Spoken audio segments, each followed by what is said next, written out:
Okay, we're going to be talking about the geometric mean, Pythagorean theorem, and the converse of the Pythagorean theorem. Now, on this next video, the next slide, it does talk about geometric mean, and it talks about setting up similar triangles. So I do think that being able to recognize and set up those triangles are very important.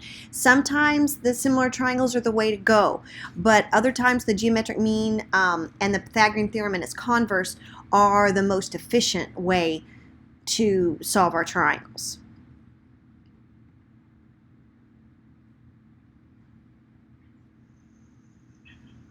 Okay, in this video we're going to examine a concept called similar right triangles and the geometric means.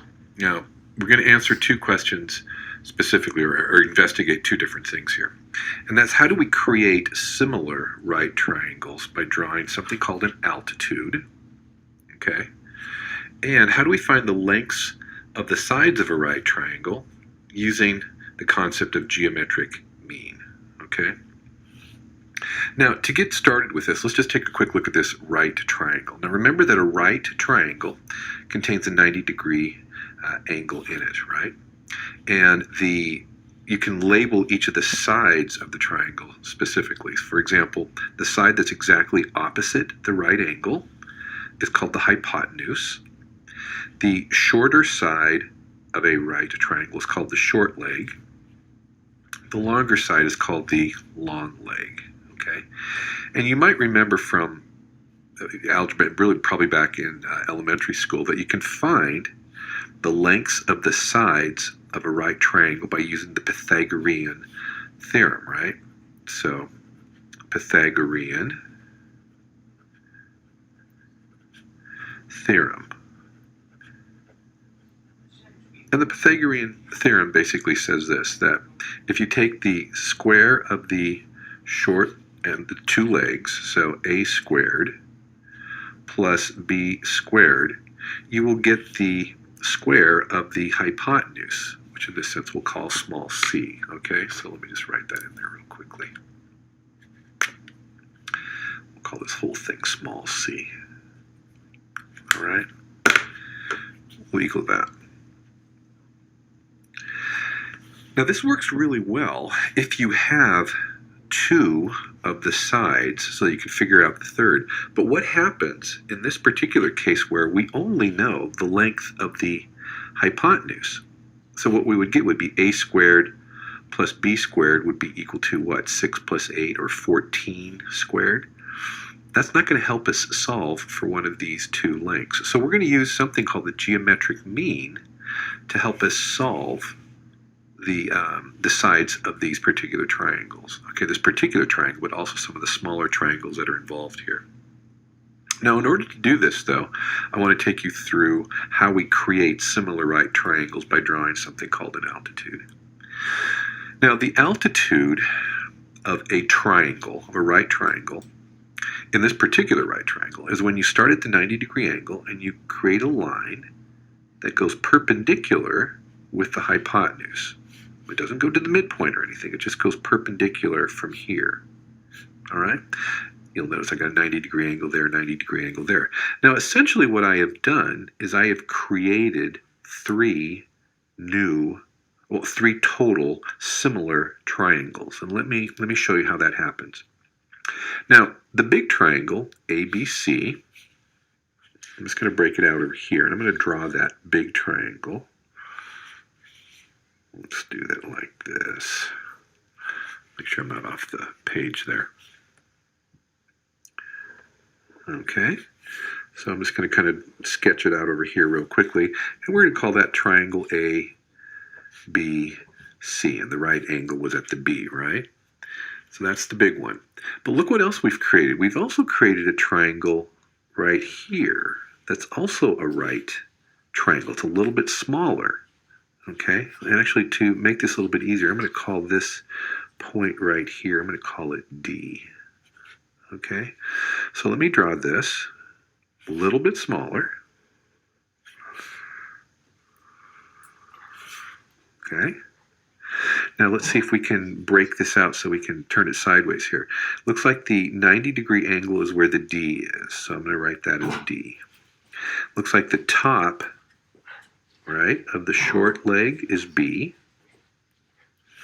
and it looks like the end of the hypotenuse is C.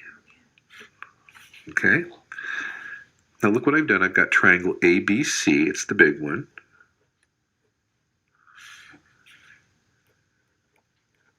I've got triangle BDC, just follow the same pattern. And then I've also got a third smaller triangle here that also has a right angle in it. So I'm just going to draw the third one.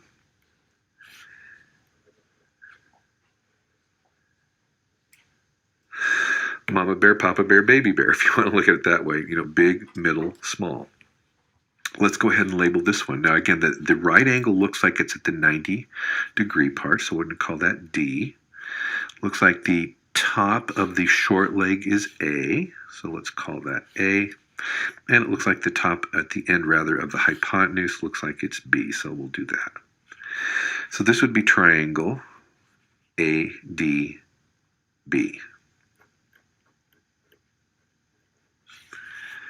Now here's what the interesting property is. By drawing this altitude, which I'm labeling H, by the way, and I'll show you why, because I don't want to mix it up with this A over here, so we'll call it the height.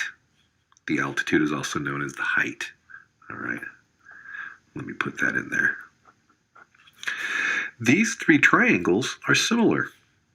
So I just draw the little similar sign in between there. And if they're similar, that means that the ratios of the sides are all proportional. That's really, really important, right?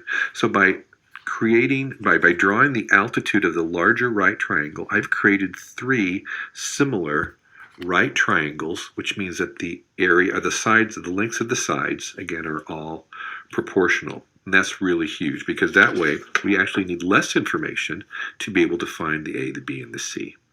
Okay? So let's go back up here and see if we can find that. Now, according to, we need to now start talking about the geometric mean. So let's just see what that means. No pun intended. So according to our information up here, we can actually start labeling what we know. All right. So for the large triangle ABC, we know that this side is B, this side is A, and the long hypotenuse is 14, right? 6 plus 8. For the middle one, we know that the long leg is 8. We know that the short leg is H. And we know that the hypotenuse is A. For the small one, we know that the hypotenuse is B. Don't get these two mixed up. This is B. We know that the short leg is 6, and I'm just going to make it look like that so it's pretty distinct from there. And we know that the long leg is H. So let's see if we can start drawing or writing down some of the proportions that exist here. Okay? Similar proportions. Well, according to this, I know that 14, the hypotenuse, is to the long leg A for this triangle. So 14 is to A as A is to 8 on the smaller triangle. Now I chose those deliberately. Why? Because when I do that, I'm able to, I want to have a similar variable or a similar letter in the denominator of one of my ratios and in the numerator of one of my other ratios. When I have them opposite like that, this is called the geometric mean.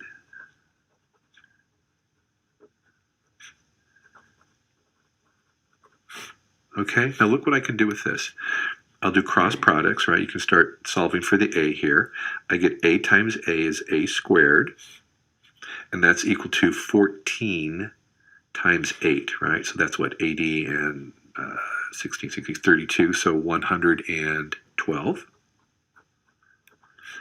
Which means that I take the square root of both sides, and I get a is equal to the square root of 112. Okay? So I would just go up to here, and I would label that as the square root of 112. And if I can reduce that, I should. You shouldn't leave this as a large number like that. So you're going to have to remember how to reduce your radicals. Now let's see how we do that. What you do is you do a number tree of 112. So let's do that really quickly. That would give me what? 2 times 56, right? That would be 2 times 28. Let's keep going. That would be 2 times 14, which is 2 times 7. So 2 times 2 times 2 times 2. So that would be 4, 8, 16. So this would be equal to the square root of 16 times the square root of 7, and then the square root of 16 is just 4. 4 radical 7. So A, going back up to here, A is equal to 4 radical 7.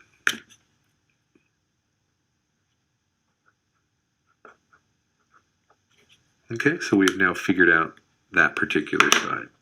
Now let's see if we can figure out B. So can we go back up to our similar triangles, and can we create a ratio where the B is in the numerator and the denominator of the ratio, okay, of the similarity? And now if I look for where the B's are, there's a B here and there's a B here. Okay, so let's see if we can use those. It looks like I can say 14, the hypotenuse, is to B as B is to 6. And sure enough, I've got the exact same situation here. I've got the numerator and denominator each containing the letter that I'm looking for, geometric mean. So again, I'll get B squared is equal to 14 times 6. And 14 times 6 is what? 60, 24, so 84. Take the square root of both sides, and you get B is equal to the square root of 84. Let's do the same thing and reduce the square root of 84. You get 2 times 42, which is 2 times 21, which is just 3 times 7, which means I get the square root of 4, 2 times 2, times the square root of 3 times 7, or the square root of 21. And that gives me 2 radical 21 is equal to B. All right, so let's go back up here. And again, put in 2 radical 21. So I was able to figure out the length of the B, the length of the A, and then the length of the hypotenuse by using the geometric means.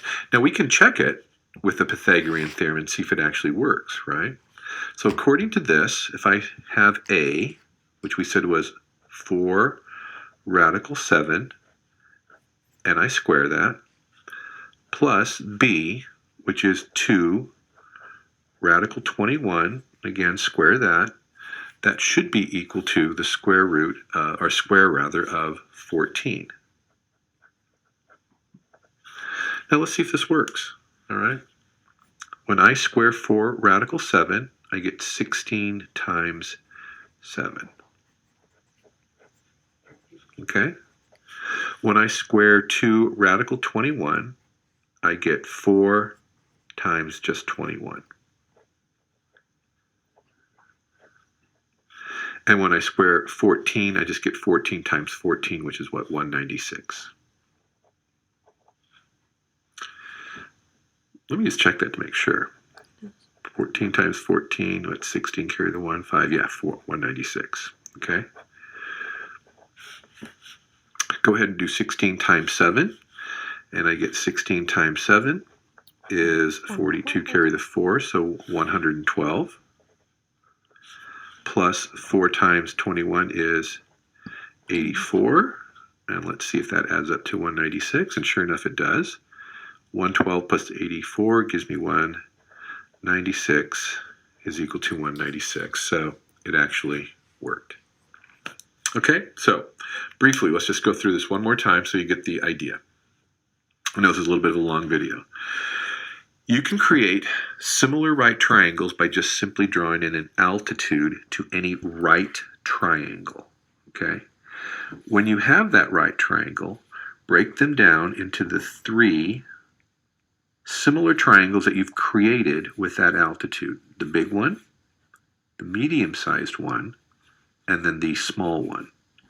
Remember to orient them so that they're all facing the same direction. Once you've done that, then use, these are all similar triangles, then use the concept of geometric mean to see if you can find the missing variables. And the geometric mean needs to have the variable again in the denominator, and the other ratio needs to have it in the numerator. Solve for the variable, and then you've got it. Do the same thing with the other missing variable, and you're all good. Okay? I hope that was helpful to you. This actually covers Common Core Standard. So Common Core,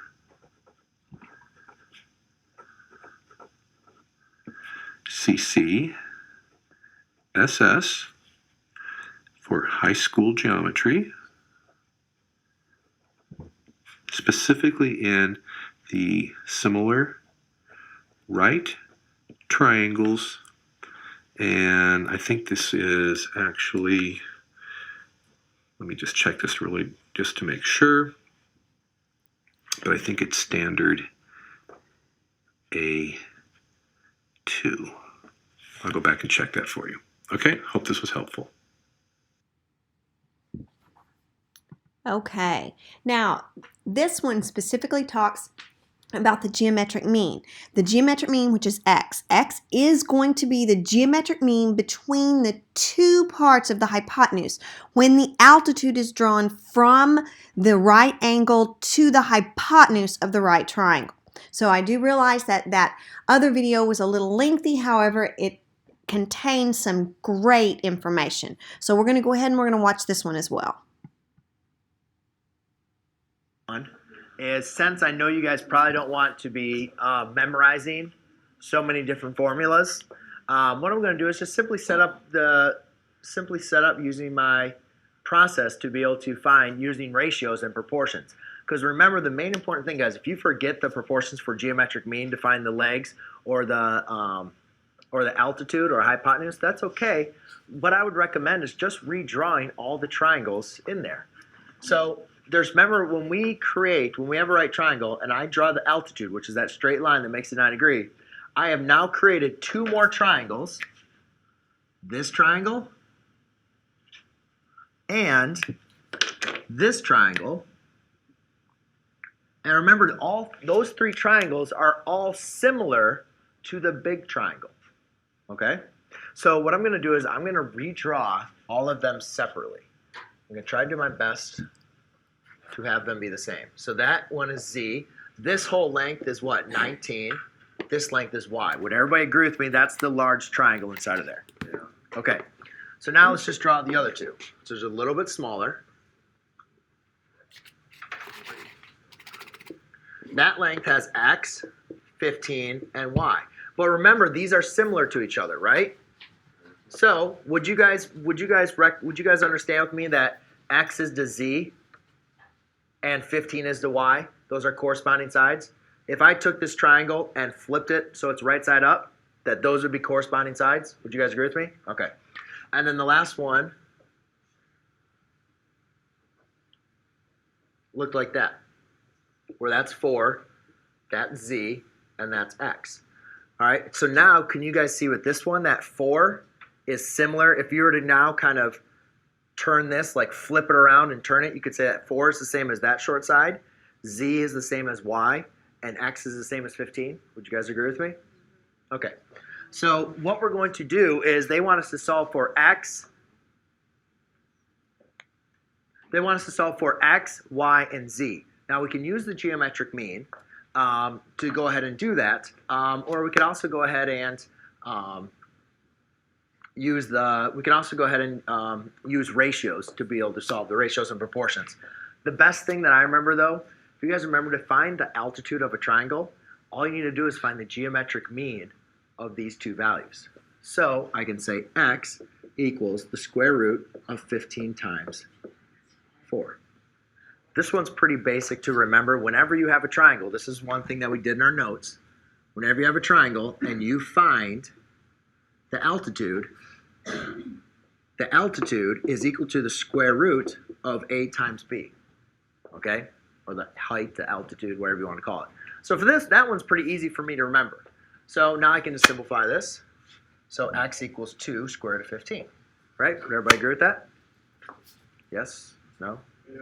Okay, so let's go and fill in that value. X equals 2 square root of 15. 2 square root of 15. All right, but now we need to figure out what y and z are. So again, what we're going to do is we're going to set up some ratios. So let's go and look at these two ratios. We need to figure out what y is.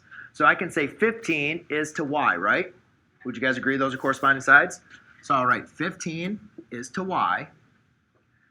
15 is to y. Wait, no, sorry. 15 is to that y, as y is to 19. Would you guys agree? This is the hypotenuse, that's the hypotenuse, yes? So as y is to 19. Notice how this is a geometric mean. My means are exactly the same. So it's y equals the square root of 15 times 19. Now we try to see, can we simplify those at all? 15 to 19? Yeah, but 3 is not a squared number though. So 25. you can't take the square root of 3 and have it be an integer. So what I'll need to do is I'm just going to multiply 15 times 19, and I'm pretty sure the square root of 285 is not a number. So we have Y equals the square root of 285. Now I'm not going to check all my square numbers to simplify that, just to kind of keep this video a little short before lunch.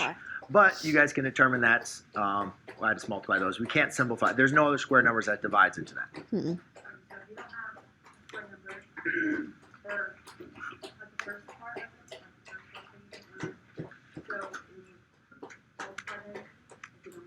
Yep, and you just leave it as that. Now I can go through all the square numbers, but I do not believe any square number 4, 16, 9 are going to divide into 285. Yeah. All right, so I'll believe that's going to be just as it. So now we need to figure out what z is, right? So let's go and compare this triangle to that triangle. Z is the hypotenuse for this triangle. Z is the hypotenuse for that triangle, correct? So I can say z is to 19, as 4 is the short leg, right? Yes? As, what's the short leg of this triangle? Z. As 4 is to z. Again, do you guys notice how we have them being exactly the same? All right, so therefore, z equals the square root of 4 times 19. We can now simplify that to the 2 times the square root of 19. So therefore, my final solutions, x equals 2 times the square root of 15, y equals square root of 285, and z equals 2 times the square root of 19. Okay, any questions? The best thing I would remember, guys, this one's pretty easy to remember, the altitude. You guys might forget how to find the legs. So what I just recommend is just draw the 3 triangles and set up your ratios. Just remember when you're setting up your ratios, you're gonna be finding the geometric mean. So your ratio should have the same means on their cross product. Okay, so that's all you have to do for. Okay, so we're going to continue on with some examples on our geometric mean. Now, we are supposed to find the missing length indicated. I have often found that when you go to set up your similar triangles that a lot of people will draw them incorrectly or set the ratios up incorrectly. So I'm going to go about this without doing similar triangles, utilizing the geometric mean and the Pythagorean theorem. Now, if we look, this altitude right here, the little dotted line, from my right angle to the hypotenuse of my right triangle, that is my geometric mean. So I am going to label that y. So I'm going to find that measure first. So y is going to be the geometric mean between this length 55 and this little length over here, which we don't have, but the whole length is 64. So I'm going to take 64 minus 55 and I get 9. So I put 9 right over here. Y is the geometric mean between 55 and 9. So I'm going to set that up. Y is to 55 as 9 is to y. So that is my geometric mean ratio. So y times y is y squared equals 9 times 55.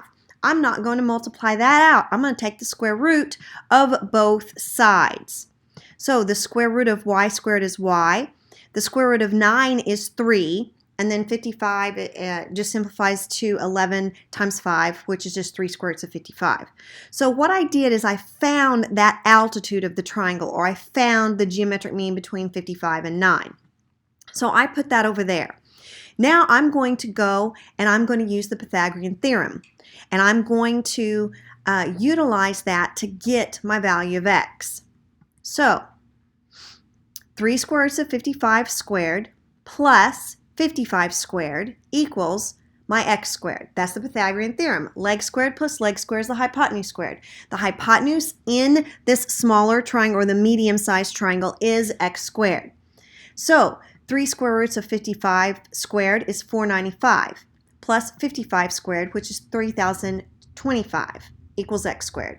Add those together, I get 3520 equals x squared.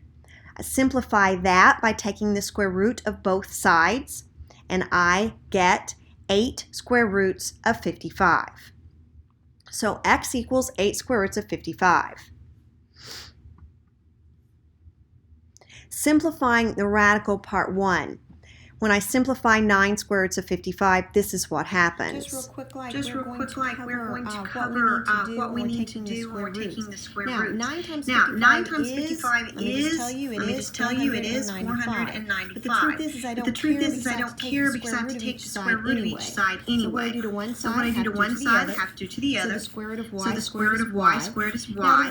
Now, the reason why I don't care is because I have to break it down. 9 has a nice pretty square root. What is that? That's 3. 55 doesn't.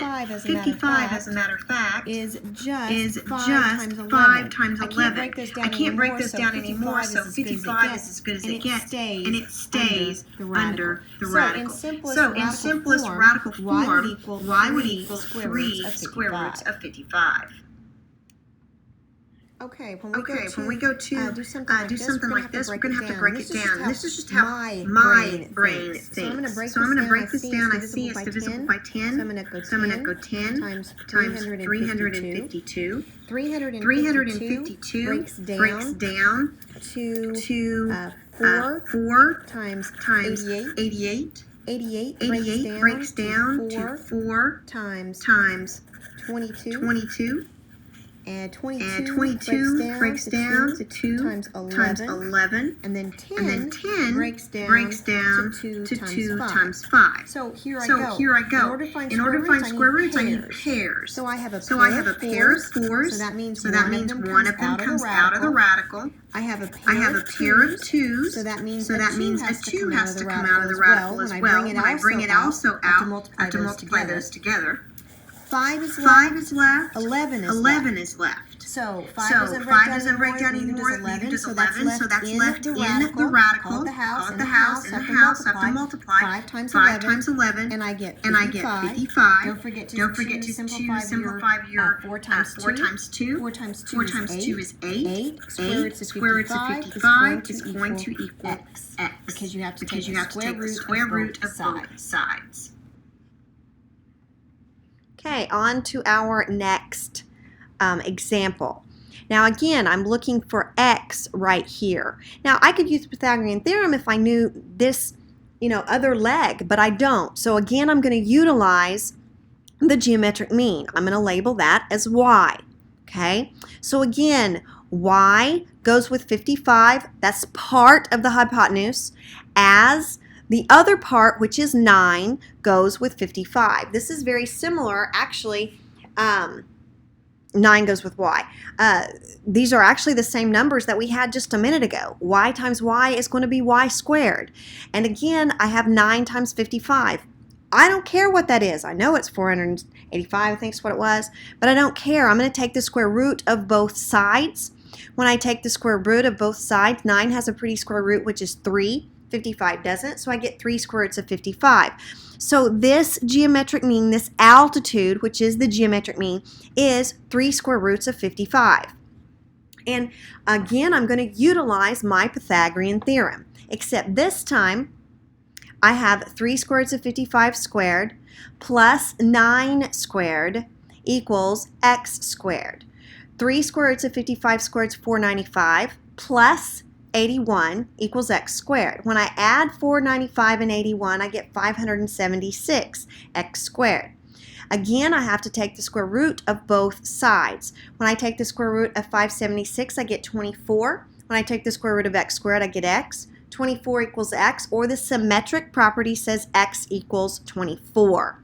So I clicked a little fast, but x does equal 24.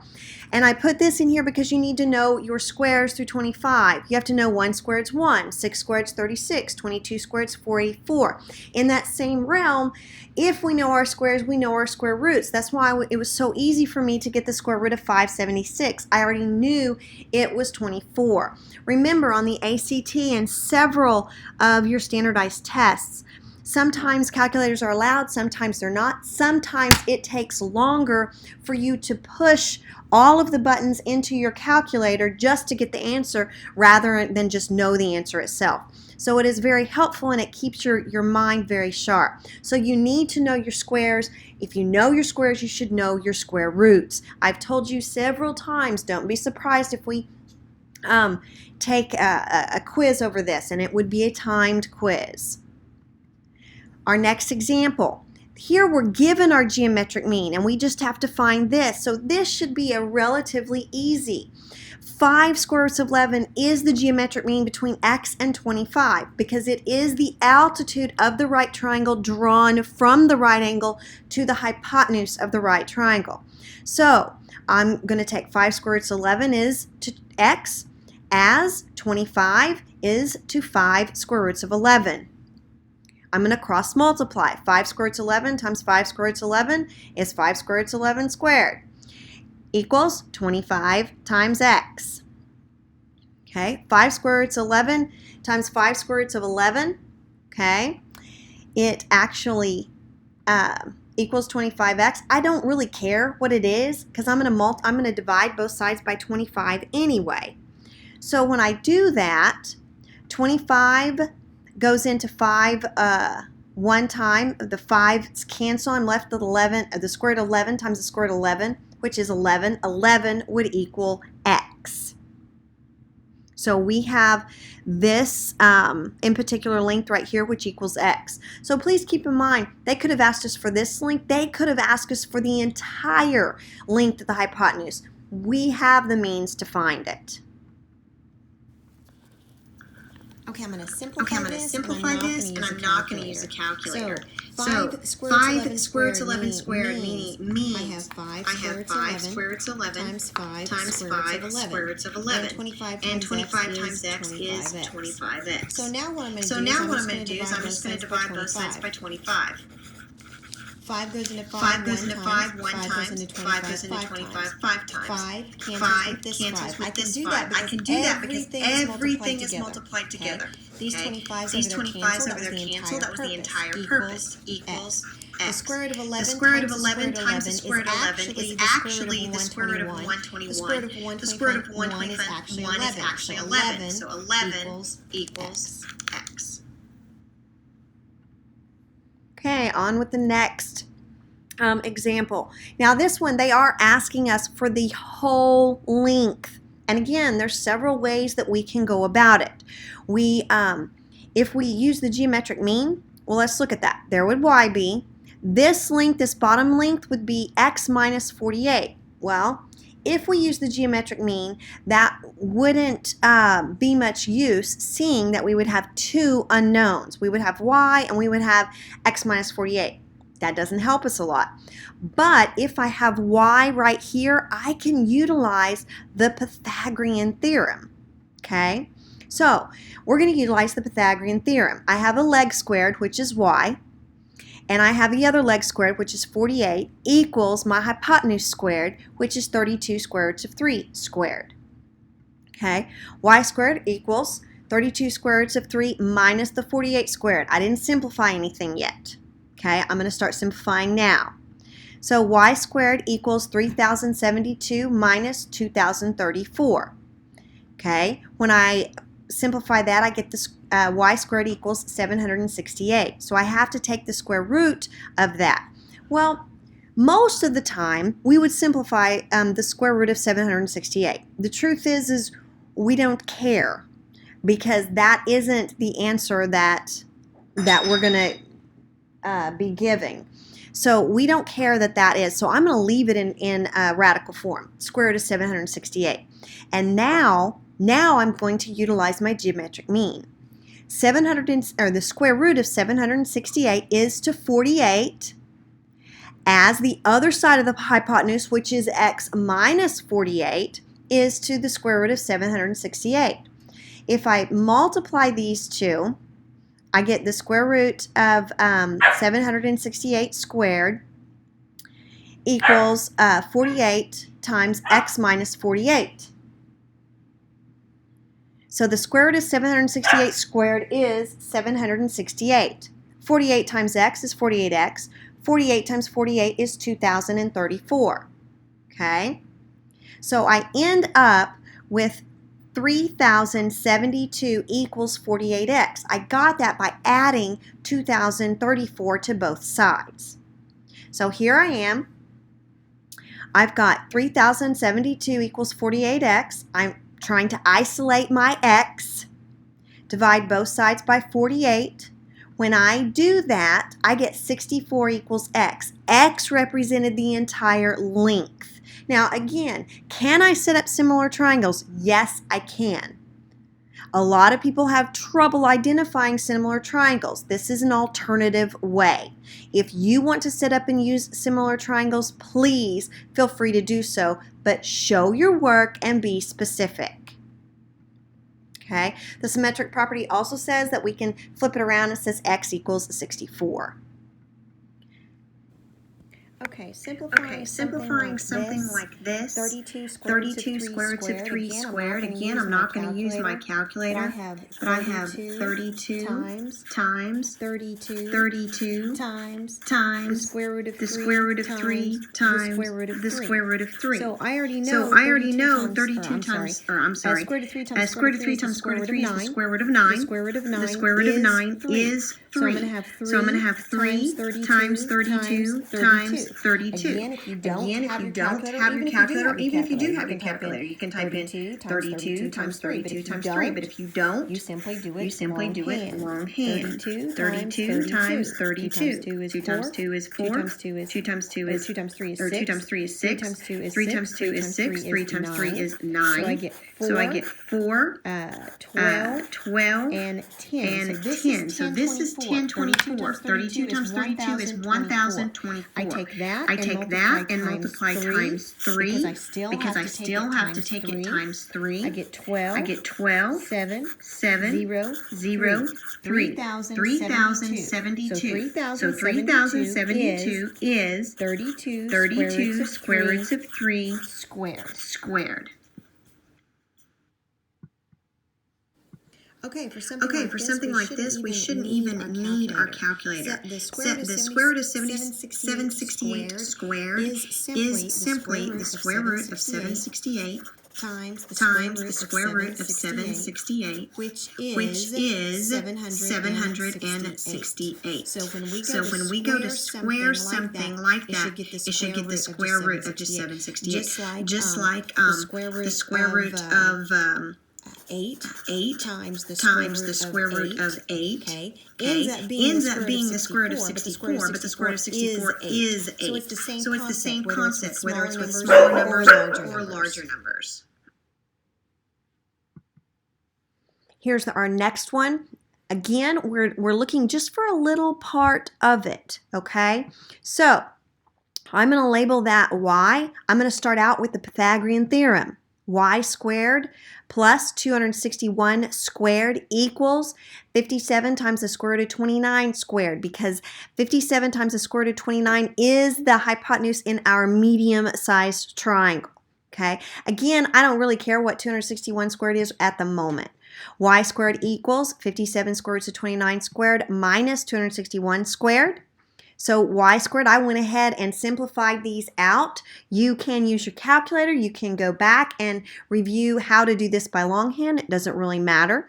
I end up with 94,221 minus 68,121. That gives me 26,100 is what y squared equals. Take the square root of 26,100. Again, normally we would simplify this, but y is not something that we need to give an answer for. So I'm actually just going to leave it like that. So our geometric mean is the square root of 26,100. Now I'm going to use that. The geometric mean is the square root of 26,100, which is to 261, as x is to the square root of 26,100. Cross multiply, I get the square root of 26,100 squared equals 261x. Now, goodness, take the 261x and I have to divide both sides by 261. When I do that, I get 100 equals x. The symmetric property says that I can turn around and write x equals 100. All right, last but not least, so apparently I have something out of order here. I want this whole length right here. This 42 square roots of 2 actually represents our geometric mean. So this little leg right here in our medium triangle, right triangle, would be 49, or I'm sorry, x minus 49. So I am going to utilize the geometric mean. This does end up being x minus 49. So I am going to utilize that. I have 42 square roots of 2 is to 49, as x minus 49 is to 42 square roots of 2. So I have to cross multiply, and if 42 square roots of 2 squared equals 49 times x minus 49. So I'm going to start simplifying. 42 square roots of 2 squared is 3,528. 49 times x is 49x. 49 times 49 is 2,401. I'm going to add 2,401 to both sides. I get 5929 equals 49x. Divide both sides by 49, and you get 121 equals x. So x is 121.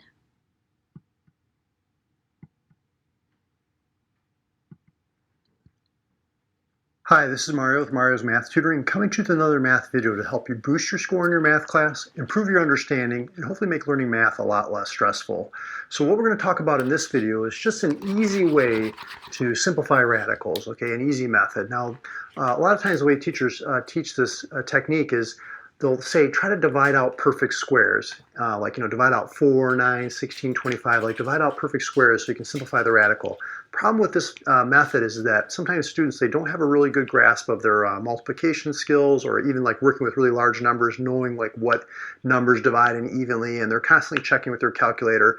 So I like this method. All you have to do is do a prime factorization tree. You just break down the number. You say, well, 48, that's really like 8 times 6. And 8, that's like 4 times 2. And 6 is like 3 times 2. And you just keep breaking it down until you get to just the prime numbers. Once you get down to the prime numbers, the numbers that are only divisible by 1 in themselves, you look for a pair, okay, if you're taking the square root, or if you're taking a cube root like this one here, then you would look for 3 of the same number. If you're taking the 4th root, you look for 4 of the same number. And what I usually do is I group them together. So here we're taking the square root. You don't see it, but there's a 2 understood there. And so we're looking for a pair, meaning 2 of the same number. It doesn't have to be the number 2, just a pair, like a pair of shoes, 2. So we have a pair of 2s, and a 3 left over. Okay, we don't want to count these, just the ones at the ends of the branches. So 2 times 2 is 4, square root of 4 is 2. So for each group, you get one of that quantity. See, this is 4, square root of 4 is 2, and then we have a 3 left over that stays underneath the radical. So this is going to be 4 square root of 3. Now if you want to check your answer, you just take this number on the outside, 4, you square it, that's 16, multiply by what's on the inside, 3, and you get back the original 48. Okay, so let's take another look at another example. The square root of 72. 72 is actually, now another point is that sometimes students don't even know maybe what goes into 72. You might be in that boat. Well, if it's an even number, meaning it ends in an even number like 0, 2, 4, 6, or 8, you can always cut it in half. You can always divide it by 2. So you could write this as 2 times 36. This is even, you could divide it by 2 again. This is even, you could divide it by 2 again. And then once you get down to some smaller numbers, you'll know what goes in from there. But you're looking for, again, a pair, 2 of the same number. So we've got a pair of 2s. We've got a pair of 3s, and we have that 2 left over. So this is going to be 3 times 2, which is 6, square root of 2. Because 3 times 3 is 9, square root of 9 is 3, 2 times 2 is 4, square root of 4 is 2. So 2 times 3 is the 6, and we have this 2 left over that's not a perfect square that stays underneath the square root, and you got it. Last example we're going to do is a cube root, 96. Let's break this one down. We've got 2 times 48. Half of 48 is 24. Half of 24 is 12. Half of 12 is 6. And half of 6 is 3, right?